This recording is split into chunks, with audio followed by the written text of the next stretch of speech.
Well, hello, thank you for watching, and welcome to this series devoted to applying conservative exegesis to biblical texts relevant to the topic of hell.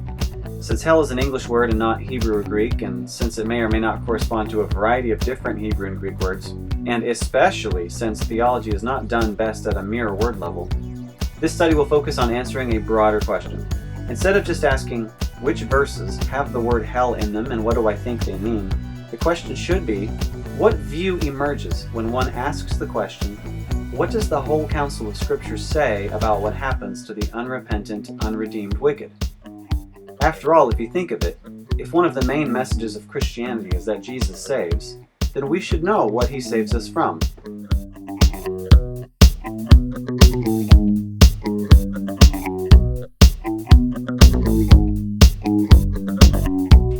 Well, hello, welcome back to Every Verse on Hell. I'm glad to have you back. This video is entirely devoted to the Psalms, which is going to be a lot, because there's a lot in the Psalms about the final end of the wicked. I had to make some judgment calls that you may disagree with. To be honest with you, David is asking for a lot of justice in his life. Sometimes it's his physical attackers pursuing him, people who are lying about him. And it's not always obvious if he's talking about their final end or sometime in this life where he really wants God to give them their comeuppance. So you can understand why it would be difficult for me to be able to choose. Now, I'm going to show you my slideshow here at this point, and the first psalm I'm going to take you to is Psalm 1. No surprise there. Before I continue, though, two things. Number one, I am including my face this time from the advice of a fellow YouTuber whom I trust. Thank you, Chris, for the encouragement to spruce up my videos. I hope that this is more engaging. Number two, when you read the Bible, it is very important to remember the genre that you're reading. So this is a book of hymns, psalms, and it's very poetic. So if I were you, I wouldn't take things extremely literally. It's for sure true that you shouldn't take apocalyptic literature very straightforwardly literally unless you're told to in that literature. This is not apocalyptic, but it's poetic. So, you know, try to think about what you're reading when you are trying to make some conclusions about what the final end of the wicked is according to this book of Psalms from a variety of authors. Okay, so here we are. Psalm 1. The wicked are not so, but are like chaff that the wind drives away. Therefore the wicked will not stand in the judgment, nor sinners in the congregation of the righteous. For the Lord knows the way of the righteous, but the way of the wicked will perish. The next one. Kiss the Son, lest he be angry, and you perish in the way, for his wrath is quickly kindled. Psalm 5. The boastful shall not stand before your eyes. You hate evildoers. Okay. You destroy those who speak lies. This is all sounding very much like the Proverbs. The Lord abhors the bloodthirsty and deceitful man. Make them bear their guilt. Let them fall by their own counsels, because of the abundance of their transgressions. Cast them out. All my enemies shall be ashamed and greatly troubled. They shall turn back and be put to shame in a moment. That's Psalm 6. So being put to shame, being cast out, and perishing. So far, we've only gone through like a handful of Psalms, and we already have a nice collection of ideas and symbols. Psalm 7. If a man does not repent, God will whet his sword. He has bent and readied his bow. He has prepared for him his deadly weapons, making his arrows fiery shafts. Behold, the wicked man conceives evil, and is pregnant with mischief, and gives birth to lies. He makes a pit, digging it out, and falls into the hole that he has made. His mischief returns upon his own head, and on his own skull his violence descends. So that's clearly a picture of, they're trying plans of violence, probably murderous, and it's going to end up on themselves. Psalm 9. You've rebuked the nations, you've made the wicked perish, you've blotted out their name forever and ever. The enemy came to an end in everlasting ruins. Their cities you rooted out, the very memory of them has perished. I think the word wicked got cut off there. But their memory has perished. They've been rebuked and they've been rooted out. The Lord has made himself known. He has executed judgment. The wicked are snared in the work of their own hands. The wicked shall return to Sheol, all the nations that forget God. Why, O Lord, do you stand far away? Why do you hide yourself in times of trouble? In arrogance, the wicked hotly pursue the poor. Now, this is not necessarily describing what's going to happen to them at the end. David is asking, hey, what's going on? You're just. Why are the wicked prospering? There's going to be quite a few parts of the Psalms that where, there's this question about justice. What's happening in this life? We don't see it. So the wicked is boasting in the desires of his soul, and we see that.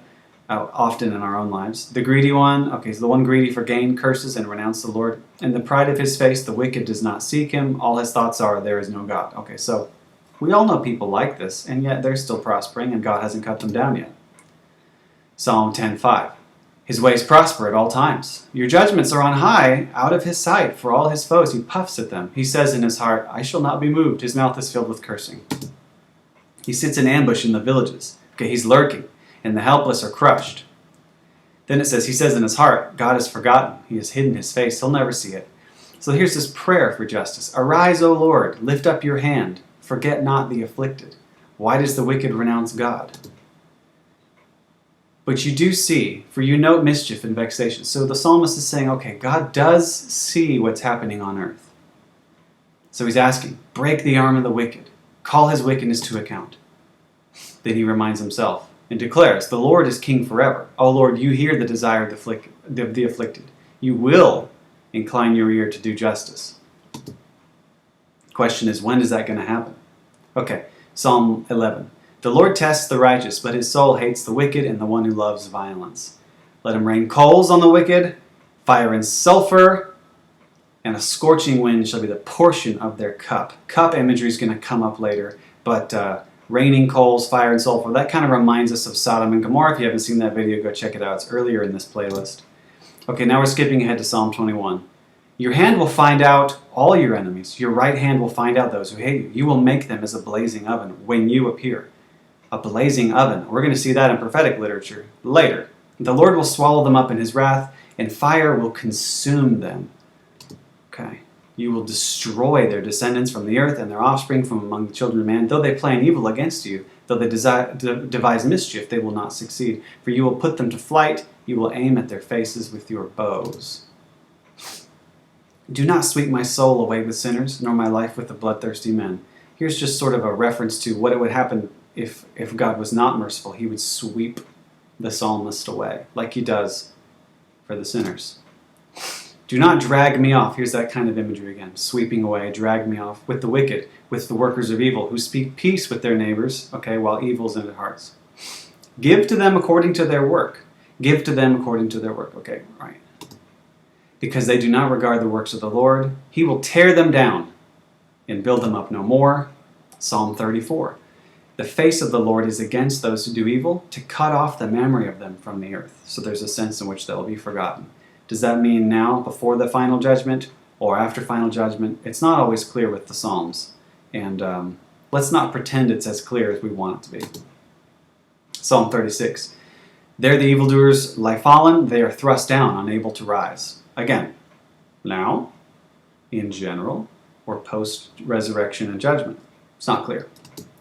Fret not yourself because of evildoers. Be not envious of wrongdoers, for they will soon fade like the grass, and wither like the green herb. For the evildoers shall be cut off, but those who wait for the Lord shall inherit the land. In just a little while, the wicked will be no more. Now, what's this reference to in just a little while? Well, we already know from earlier Psalms and prophets that there's a sense in which God's justice will come, but it doesn't always come in this life. It will come, though. So maybe that's a reference to the little while. Because what is your life but a breath? There will be a time where you're alive, and then very soon after that, a time where you're not alive. You will see God's justice. It may take a lifetime, but then again, what is your lifetime? Though you look carefully at his place, he will not be there. But the meek shall inherit the land. Jesus refers to that. And delight themselves in abundant peace. To be honest, a good argument could be made that this is eschatological. The wicked plots against the righteous and gnashes his teeth at him. But the Lord laughs at the wicked, for he sees that his day is coming. Again, the argument is building from Psalm 37 that this is an eschatological thing. The wicked draw the sword and bend their bows to bring down the poor and needy, to slay those whose way is upright. Before I move on, this gnashing of the teeth is going to come up in the Gospels. So this is a good background for what Jesus might be talking about when he says gnashing his teeth. Okay. For the arms of the wicked shall be broken. The Lord upholds the righteous. The wicked will perish. The enemies of the Lord are like the glory of the pastures. They vanish. Like smoke, they vanish away. So probably one of the two most important passages where we find gnashing of teeth in the Old Testament as a precursor to when Jesus uses that phrase is from Psalm 37, where the wicked are going to be put down, broken, and they will perish. And just like smoke, they will vanish away. All right. I have seen a wicked, ruthless man spreading himself like a green laurel tree, but he passed away, and behold, he was no more. Though I sought him, he could not be found. Okay, now we're going on to Psalm 49. He sees that even the wise die, the fool and the stupid alike must perish and leave their wealth to others. Their graves are their homes forever. But God will ransom my soul from the power of Sheol, for he will receive me. So there's this sense in which the righteous man trusts that God has power to take him out of the grave. Okay, why do you boast of evil, O mighty man? We're zooming pretty quickly because I don't want this video to be laborious, but you can always pause, look at the Psalms that I'm looking at. You can read the whole thing if you wish. In fact, you could do what I did when I was preparing this video. Just read through all of the Psalms and ask yourself, what is the overall impression I'm getting about what happens to the wicked according to this collection of material? Your tongue plots destruction. You love evil more than good. You love all words that devour. But God will break you down forever. He will snatch and tear you from your tent. He will uproot you from the land of the living. Let death steal over them. Let them go down to Sheol alive. For evil is in their dwelling place and in their heart. Just because he says let them go down to Sheol alive doesn't mean that in Sheol they will be alive, because that is the realm of the dead. It's like a sense of suddenly being taken down to the realm of the dead. But you, O God, will cast them down into the pit of destruction. Men of blood and treachery shall not live out half their days. And yet we know that there are very many dark and wicked and evil people, right, who live a long, healthy life. So there's, again, this sense of principles of judgment that we will see. Maybe not in this lifetime, but we will see it. Psalm 58. I don't want to beat that point like a dead horse, so you just remember that. The wicked are estranged from the womb. They go astray from birth, speaking lies. They have venom, like the venom of a serpent, so that it does not hear the voice of charmers. O God, break the teeth in their mouths. Tear out the fangs of the young lions, O Lord. Let them vanish like water that runs away. When he aims his arrows, let them be blunted. Let them be like the snail that dissolves into slime. That's interesting. That's good imagery right there. Let the wicked be like a snail that dissolves into slime, like the stillborn child who never sees the sun. Sooner than your pots can feel the heat of thorns, or the green or ablaze, may he sweep them away. The righteous will rejoice when he sees the vengeance. He'll bathe his feet in the blood of the wicked. Boom, that's intense.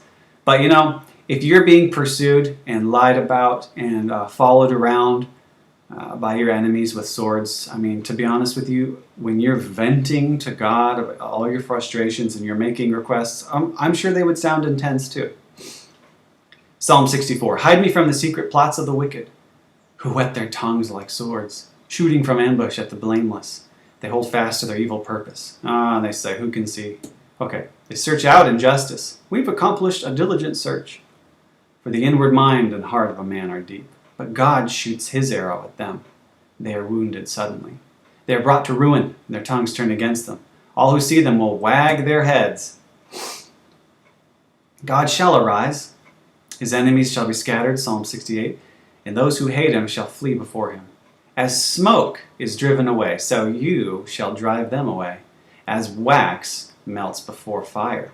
Later in that same psalm, but God will strike the heads of his enemies, the hairy crown of him who walks in his guilty ways. The Lord said, I will bring them back, that you may strike your feet in their blood. The tongues of your dogs may have their portion from the foe. Okay, again, intense. But it's clearly talking about destroying them. Psalm 73. For I was envious of the arrogant when I saw the prosperity of the wicked. Here's that same theme of, hey, what's going on? I'm seeing prosperity among those who shouldn't be. They should be cut down. What's happening? They have no pangs until death. Their bodies are fat and sleek. They're not in trouble, as others are. They're not stricken like the rest of mankind. Therefore pride is their necklace. Violence covers them. Behold, these are the wicked, always at ease. All in vain have I kept my heart clean and washed my hands in innocence. For all the day long I've been stricken and rebuked every morning. So when's the justice coming? Right? When I thought how to understand this, it seemed to me a wearisome task until I went into the sanctuary of God. Now this is a really good psalm to talk about when the justice, when and how God's justice will be given. Until I went into the sanctuary of God, then I discerned their end. Truly you set them in slippery places. You make them fall to ruin. But not in this life. But it will happen. Clearly there's a sense of a theology of eventual judgment. How they are destroyed in a moment, swept away utterly by terrors. This is a couplet. Probably they refer to the same thing. So it'd be like a terrible, gruesome end where they're destroyed or something like that. Or alternatively, like a dream when you awake. Right? O Lord, when you rouse yourself, you despise them as phantoms. For behold, those who are far from you shall perish. You put an end to everyone who is unfaithful to you. So all three of these declarations, they'll be destroyed and swept away, or they'll be like a dream when somebody awakes, so it's gone. And those who are far from you shall perish. Okay. Was that Psalm? Yeah, that was 73. Now we're in 75. For in the hand of the Lord there is a cup with foaming wine, well mixed. This cup, wine, wrath imagery happens multiple times in the Old Testament. It gets picked up again in Revelation, and this would be one of those pieces where I would say you should understand the background before you try to assume what you think it means in Revelation. Okay, but we're not there yet. In the hand of the Lord there is a cup with foaming wine, well mixed, and he pours out from it, and all the wicked of the earth shall drain it down to the dregs. Okay, so whatever happens to the wicked corresponds to what happens to people when they drink down to the dregs the wine cup of God's wrath. All right, so we're looking throughout the Psalms what the psalmists think happens to the end of the wicked, and it corresponds to that. Those who hate the Lord would cringe toward him, and their fate would last forever. Also, whatever happens to them is going to be a fate that lasts forever. And that's assuming you like the way that that's translated, forever. I know people make good arguments that olam and aion, and these words aionios, these words don't mean our concept of forever. And I think there's some good points to be made there, but I digress. Let's go on. 91. You will only look with your eyes and see the recompense of the wicked. There's this other sense in which the righteous will see the end of the wicked, which is odd because in this lifetime we don't. But the psalmist is saying, well, we will. Behold your enemies, O Lord. Behold, your enemies shall perish. They're going to be scattered. And here again, it's the same kind of question. How long shall the wicked exult? When men in the camp were jealous of Moses, the earth opened and swallowed up these guys, and fire broke out in their company, and the flame burned up the wicked. So that's sort of a paradigm of judgment that the psalmist uses as analogous to what can, should, and will happen to the wicked. Okay, now we're in 109. We've blown through a lot of psalms. Congratulations. He loves to curse. Let curses come on him. He did not, this is a wicked one. He did not delight in the blessing, may it be far from him. He clothed himself with cursing as his coat. May it soak into his body like water, like oil into his bones. Oof. Okay. May it be like a garment that he wraps around him, like a belt that he puts on every day. May this be the reward of my accusers, those who speak evil against my life.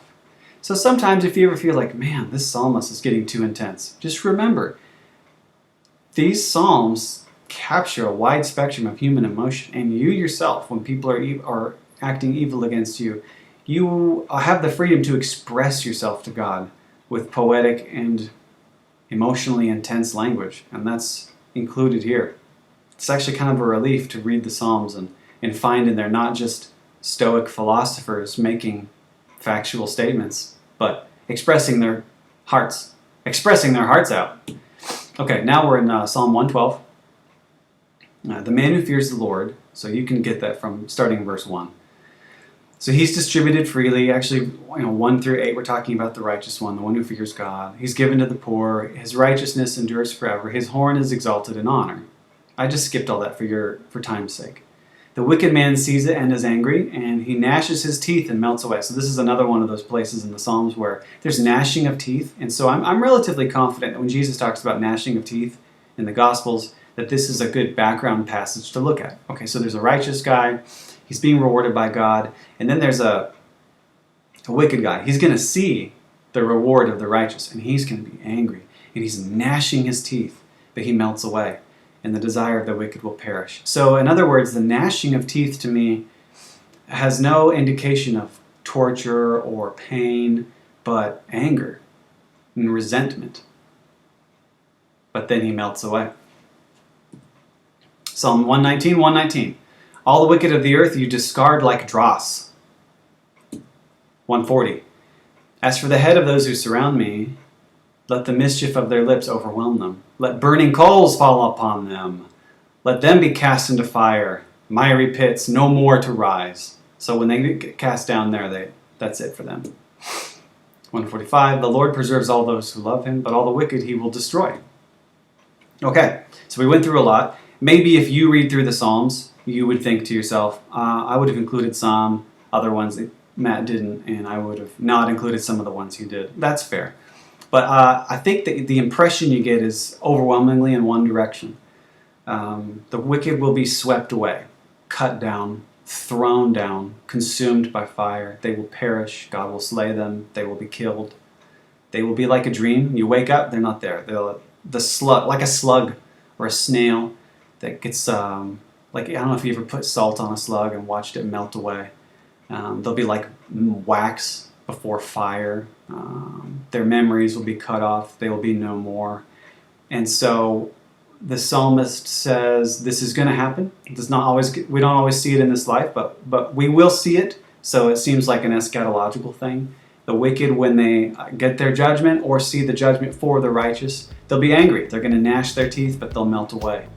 And whatever happens to the wicked, when they melt away, when they perish, that's sort of like if you translate forever the way typically we do in English, then that would be their final end. And so I hope that this has been illuminating. Like I said at the beginning, the psalmists are using poetic language, and so I wouldn't get too literalistic. Ask yourself the question, what does all this amount to, right? If you were to make some sort of conclusion about what this all refers to, if you had to marry all these ideas together, what would it be? All right, I appreciate you watching, and join me next time. We're going to do another video soon on the major prophets. Thank you.